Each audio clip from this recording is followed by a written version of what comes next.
ఇప్పుడు real estate వ్యాపారం పక్కనే ఉన్నాడు కదా మీ కుమారుడు, పక్కనే ఉన్నాడు కదా మీ కుమారుడు, మీ కూతురు అంటే బయటకు వచ్చేసింది అనుకోండి, మీ కుమారుడు పక్కనే ఉన్నాడు కదా. హైదరాబాద్లో ఆయన చేసిన రియల్ ఎస్టేట్ వ్యాపారం ఎవడన్నా చేయగలడా? తెలంగాణలో ధరణి తీసుకొచ్చింది ఎవరి కోసం తీసుకొచ్చింది? మీ కుటుంబం కోసం తెచ్చుకున్నారు. ఎన్ని లక్షల ఎకరాలు, దాదాపు ప్రభుత్వ భూములు, అటవీ భూములు, ఇనాం భూములు, మట్ ల్యాండ్స్, వక్ఫ్ ల్యాండ్స్, అన్ని రకాల ప్రభుత్వ భూములు, దాదాపు 25 లక్షల ఎకరాల భూమి తెలంగాణకు కాకుండా పోయింది. ఎవరి చేతిలో ఉంది ఇప్పుడు అది? దళితుల, బీసీల, గిరిజనుల అసైన్డ్ భూములు కూడా కొన్ని మీ చేతుల్లోకి, మీ బినామీల చేతుల్లోకి వెళ్ళిపోయినాయి. ఎవరి చేతిలో ఉంది ఇప్పుడు అది?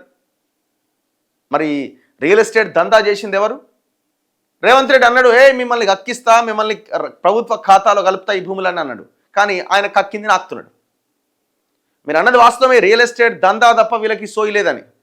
ఇప్పుడు రేవంత్ రెడ్డి చుట్టూన్న మనుషులు కూడా గదే రియల్ ఎస్టేట్ వ్యాపారం చేస్తున్నారు. Same as it is KCR family ఏ రకంగా చేస్తుందో వీళ్ళంతే చేస్తున్నారు. ఎవరికి ఇక్కడ అర్హత ఉన్నది చెప్పండి మాట్లాడడానికి? మేము మంచి చేస్తున్నాం అని చెప్పడానికి ఎవరికి అర్హత ఉన్నది ఇక్కడ?